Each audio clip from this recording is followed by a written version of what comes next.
Pada kesempatan kali ini, akan ada sinopsis dari film Iron Man dari seri Avengers yang tayang pada tahun 2008. Iron Man sendiri diperankan oleh Robert Downey Jr. Penasaran kan? Langsung saja kita simak alur cerita film Iron Man ini ya.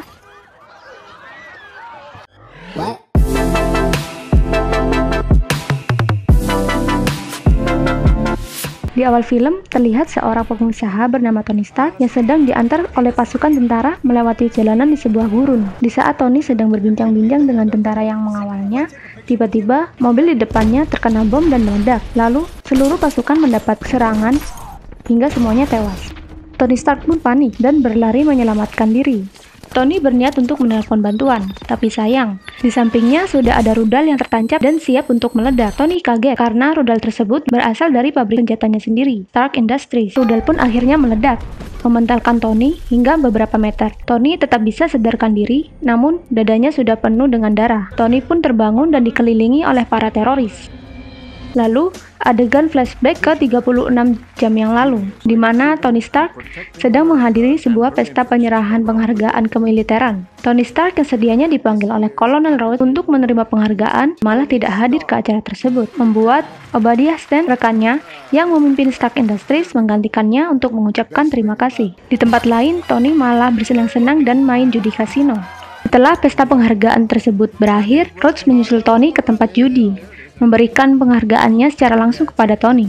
Setelah itu, saat ia akan memasuki mobil, tiba-tiba ada seorang reporter yang bernama Christine memanggilnya dan mengajukan beberapa pertanyaan. Awalnya yang ditanyakan hanyalah wawancara tentang dampak buruk pengembangan senjata milik Stark Industries. Namun, karena hebatnya kemampuan Tony Stark dalam merayu, si wartawan itu diajak main wik-wik sama Tony. Pagi harinya, Christine terbangun dan terpukau melihat pemandangan yang ada di rumah Tony. Christine mencari-cari di mana Tony. Tiba-tiba, datang asisten Tony yang bernama Pepper Potts. Potts memberi pakaian kepada Christine dan menyuruhnya pergi. Tony Stark ternyata berada di bengkel rumahnya, sedang mengotak-atik mesin mobil. Potts menghampirinya dan mengingatkan bahwa Tony harusnya menghadiri sebuah konferensi pers, dan ia juga mengatakan bahwasanya Tony ini masih punya banyak pekerjaan yang belum diselesaikan. Potts juga sedikit menyinggung kalau hari ini adalah hari ulang tahun Potts. Tony pun akhirnya menyuruhnya membeli hadiah sesuka hatinya, memakai uang perusahaan. Usai acara pagi hari itu, Tony langsung memacu mobilnya menuju pesawat pribadinya. Di dalam pesawat, Rhodes terlihat marah karena Tony terlambat sampai 3 jam. Tony yang cerdik akhirnya mengajak Rhodes mabuk hingga Rhodes kembali bahagia lagi. Sesampainya di Afghanistan, Tony Stark bertemu dengan para jenderal untuk melakukan presentasi senjata buatan Stark Industries. Rudal-rudal canggih buatan Stark Industries yang bernama rudal Jericho akhirnya diluncurkan.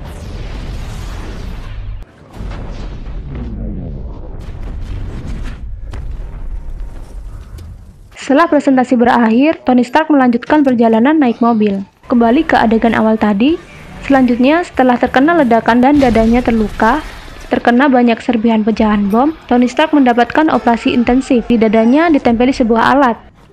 Tony terbangun dan ia bingung ketika melihat seseorang yang sedang mencukur jenggotnya. Tony beranjak dari tempat tidur dan mengetahui bahwa ada kabel-kabel yang menempel di tubuhnya. Tony membuka perban tersebut dan ia kaget karena di dadanya sudah terpasang sebuah benda asing. Tony pun bertanya, apa yang telah terjadi kepada dirinya. Orang yang ada di depannya itu bernama Yinsen. Yinsen menjelaskan bahwa di dalam dada Tony terdapat banyak sekali serpihan bom dengan racun palladium di jantungnya. Benda yang ada di dadanya adalah elektrik motor yang disambungkan pada aki mobil dan bisa menimbulkan medan magnet sehingga mampu menarik serpihan-serpihan bom dan racun palladium dari jantung Tony agar Tony bisa bertahan hidup. Di saat mereka berdua sedang berbincang-bincang, tiba-tiba muncul dari dalam sekelompok teroris yang meminta Tony untuk membuatkan rudal Jericho untuk mereka. Tony pun menolaknya. Akhirnya para teroris tersebut menganiaya Tony dan mengantarkannya keluar.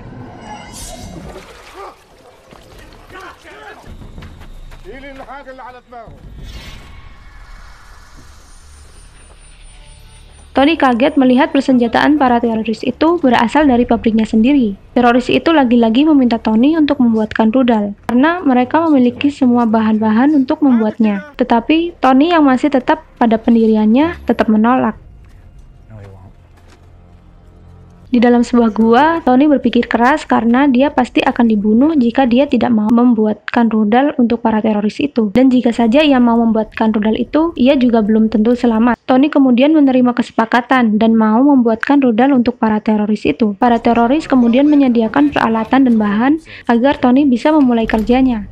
Ternyata Tony berbohong. Dia tidak membuatkan rudal untuk para teroris, tetapi malah membuat arc reaktor sebagai pengganti elektrik motor yang ada di dadanya, sehingga tidak perlu lagi membawa aki. Bahkan, daya yang dihasilkan jutaan kali lebih kuat dari aki biasa. Tony kemudian menjelaskan kepada Yinsen bahwa ia akan membuat baju armor untuk melarikan diri. Singkat cerita, arc reaktor Tony sudah terpasang, dan mereka berdua pun mulai membangun armor besi yang mereka sebut dengan Mark I. Para teroris yang selalu memperhatikannya akhirnya merasa curiga dan mendatangi Tony. Ketua teroris tersebut yang sangat kecewa dengan Tony akhirnya menawan Yinsen dan mengancam akan menyiksa Yinsen. Tony yang iba memohon agar Yinsen dibiarkan tetap hidup dengan alasan bahwa Tony butuh bantuan Yinsen. Pimpinan teroris itu kemudian memberi kesempatan 1 hari lagi untuk Tony menyelesaikan rudal pesanannya. Setelah kejadian tersebut, Tony bekerja super keras hingga terciptalah Mark I. Yinsen membantu Tony memasang armor-armor itu di tubuhnya. Teroris-teroris itu tidak melihat Tony di bangsalnya, kemudian mendatangi bangsal itu dan ternyata pintu bangsalnya sudah dipasangi bom. Semua teroris yang ada pun mulai mengepung Tony, sedangkan Yinsen membantu Tony agar bisa digunakan. Yinsen yang melihat bahwa progresnya masih lama, akhirnya mengorbankan diri untuk mengelabui musuhnya. Ia pun terkepung. Di dalam bangsal, Mark I yang sudah siap akhirnya bisa mengajar para teroris itu satu persatu. Tony melibas habis lawan-lawannya dan melihat Yinsen ternyata sudah sekarat. Tony pun melemparkan rudal ke arah ketua teroris itu. Tony sedih dan mengajak Yinsen untuk pulang dan bertemu keluarganya. Namun Yinsen yang sekarat sudah tidak bisa bertahan lagi. Yinsen akhirnya memberi pesan terakhir agar Tony tidak menyia-nyiakan hidupnya. Yinsen pun akhirnya tewas. Tony kemudian segera keluar dari gua itu. Tony membakar habis seisi lembah dan membunuh para teroris, hingga kemudian Tony Stark terbang dan berhasil menyelamatkan diri.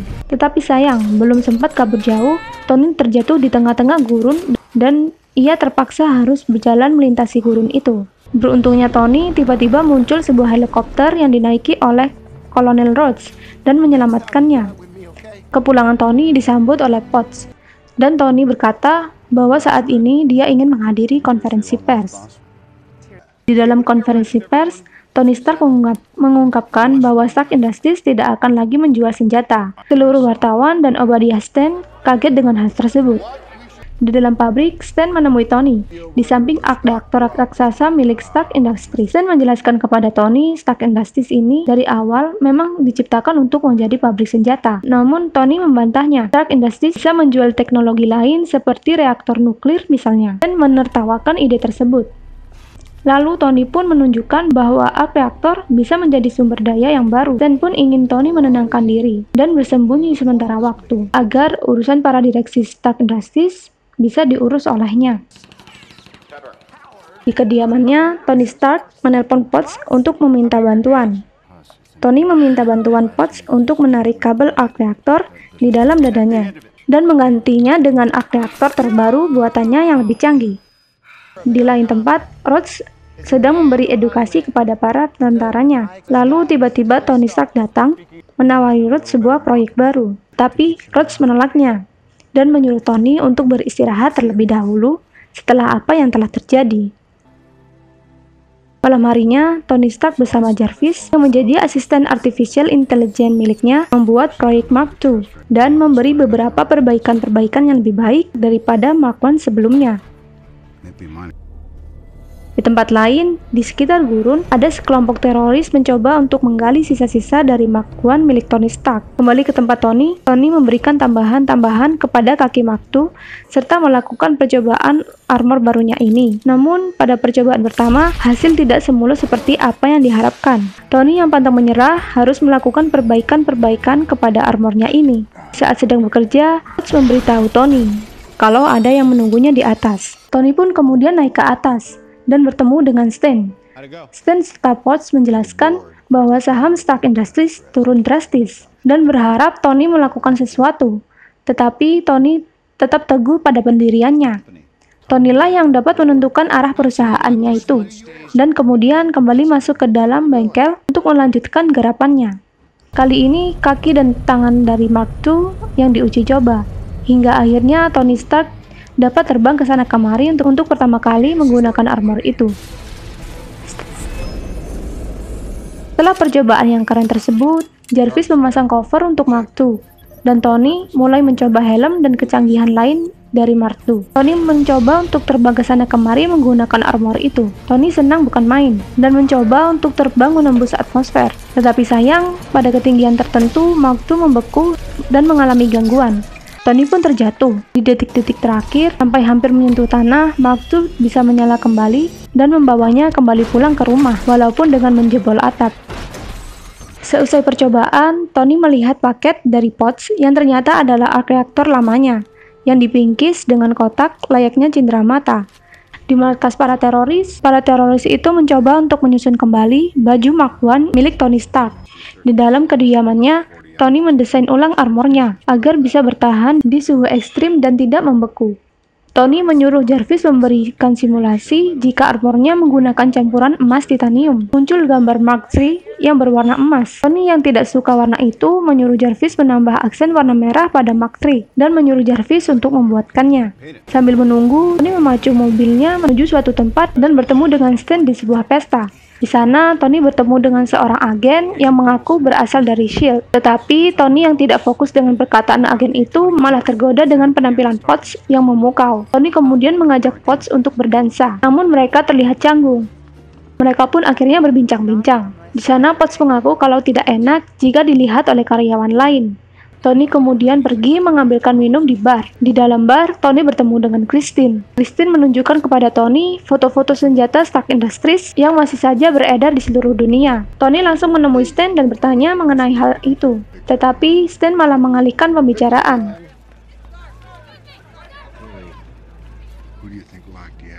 Tony kemudian pulang ke rumahnya. Sambil mengutak-atik dengan Mark III, Tony melihat berita tentang kota Gulmira yang hancur lebur oleh serangan teroris dan menamai diri mereka sebagai kelompok 10 cincin. Dan dia melihat rudal buatan Stark Industries di layar TV. Setelah Tony selesai mengutak-atik lengan Mark III, Tony pun mencobanya. Dan kini, lengan armornya mampu digunakan untuk menembak. Tony kemudian memakai Mark III secara lengkap. Tony yang teringat berita di TV tadi langsung terbang menggunakan Mark III menuju Gulmira. Keadaan di Gulmira memanas. Teror para teroris memenuhi seisi kota, bahkan dengan teganya menyakiti seorang ayah di hadapan keluarganya. Tetapi teror tersebut tak berlangsung lama, karena Tony datang dan langsung menghabisi seluruh teroris tersebut menggunakan persenjataan yang ada di dalam Mark III. Setelah dari Gulmira, Tony terbang mengincar rudal Jericho untuk dihancurkan. Tetapi sayang, saat ia terbang, ia tertembak misel dan terjatuh. Tony masih mampu bangkit dan kemudian menghancurkan tank yang menyerangnya itu tadi. Tony melanjutkan misinya untuk menghancurkan rudal Jericho milik para teroris dan kemudian pergi. Adegan pun berpindah ke pusat komunikasi Amerika. Di dalam pusat komunikasi, mereka mendeteksi adanya benda asing yang terbang di atas pangkalan militer Amerika karena mereka belum tahu akan teknologi terbaru milik Tony. Mereka semua pun bingung, benda apa yang terbang tersebut, hingga akhirnya mereka memanggil Rhodes. Rhodes kemudian menghubungi Tony, dan dia memberi kabar bahwa gudang persenjataan yang ada di dekat tempat Tony ditawan dahulu telah hancur. Dan Rhodes bertanya, apakah ada alat-alat berteknologi tinggi di sana? Tony pun menjawab, ia tidak tahu. Dan akhirnya Rhodes yang tidak tahu bahwa itu adalah Tony sendiri mengirimkan 2 pesawat tempur untuk menghancurkannya. Tony yang diikuti 2 pesawat tempur terbang ke sana kemari dan menghindari rudal-rudal serta tembakan-tembakan dari Angkatan Udara Amerika. Tony yang terhimpit segera menelpon Rhodes dan mengaku bahwa benda itu adalah dirinya sendiri. Dan sialnya, Tony sempat menabrak sayap pesawat tempur itu hingga pesawat tersebut jatuh.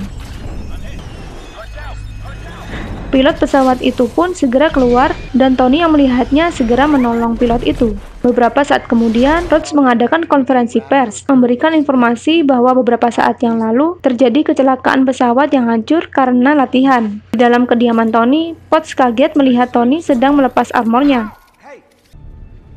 Di lain tempat, ternyata Stan bertemu dengan kelompok teroris 10 cincin, dan Stan ini ternyata adalah orang yang mensuplai senjata-senjata Stark Industries ke kelompok teroris tersebut, dan meminta ketua teroris itu untuk memperlihatkan serpihan-serpihan armor Tony yang dulu, dan kemudian melumpuhkan ketua teroris itu menggunakan sebuah alat. Saat Stan keluar dari tenda, semua teroris yang ada di sana dibantai olehnya, dan menyuruh stafnya menyiapkan sebuah lab khusus untuk mempelajari serpihan-serpihan armor yang ditinggalkan oleh Tony. Tony yang ada di rumahnya meminta tolong Potts untuk menghack data Stark Industries yang saat ini masih saja menjual senjata secara rahasia. Tidak tega, karena hal semacam ini malah akan membuat Tony bunuh diri, dan Potts mengancam akan mengundurkan diri. Tetapi Tony terus merayunya, hingga akhirnya Potts mau melakukan hal itu. Beberapa saat kemudian, Potts akhirnya sampai di kantor Stark Industries dan membuka file bernama Sector 16 yang memperlihatkan desain-desain armor mirip seperti milik Tony Stark. Potts pun lalu berpindah ke folder lain dan melihat tayangan para teroris yang menawan Tony dan menyebut nama Stan sebagai orang yang melakukan rencana penculikan Tony. Potts menyalin semua file itu ke dalam flash disk miliknya. Belum juga selesai menyalin data, tiba-tiba Stan datang dan Potts pun kaget. Potts menyembunyikan apa yang sedang ia lakukan. Beruntungnya, Stan tidak tahu bahwa Potts sedang menyalin beberapa file, dan kemudian akhirnya ketahuan ketika Potts sudah keluar dari kantor. Stan yang panik akhirnya mendatangi tempat sektor 16 miliknya. Di sana, para ilmuwan anak buah Stan masih kesulitan membuat arc reaktor berukuran kecil untuk armor miliknya. Beberapa saat kemudian di dalam rumah, saat sedang santai, tiba-tiba Tony dilumpuhkan oleh Stan dengan alat miliknya. Stan yang mengaku bahwa dirinya lah yang merencanakan penyekapan Tony di gurun. Dia ingin menanyakan Tony dan menguasai Stark Industries. Stan pun akhirnya mengambil arc reaktor milik Tony Stark dan kemudian pergi. Potts yang panik kemudian menghubungi Rhodes untuk menemui Tony karena Tony tidak bisa dihubungi. Sedangkan Tony yang sudah pulih berjalan dengan susah payah untuk mengambil arc reaktor bekas yang dimasukkan ke dalam kotak oleh Potts. Dengan bantuan Jarvis, Tony mampu meraihnya. Di tempat lain, Stan memasuki sektor 16 dan memasang arc reaktor yang dia dapat ke dalam tubuh armor raksasa miliknya. Di dalam kediaman Tony, Rhodes yang sudah sampai di sana membantu Tony untuk bangun dan bersiap-siap memakai armor, lalu kemudian menyusul Potts. Sementara itu, Potts dan beberapa agen mencari-cari di mana Stan. Di dalam sektor 16 ternyata sudah masuk ke dalam armornya dan menghancurkan seluruh isi lab, serta mengejar Potts. Tony yang sedang terbang menganalisa kekuatan dari Mark I dan menghubungi Potts agar ia segera pergi dari tempat kejadian. Dan benar saja, Stan tiba-tiba keluar dari dalam tanah dan bersiap untuk menembak Potts. Tetapi, Tony turun dari langit dan menabrak Stan. Mereka berdua pun bertarung. Di awal pertempuran, Tony sempat dibanting dan dikalahkan.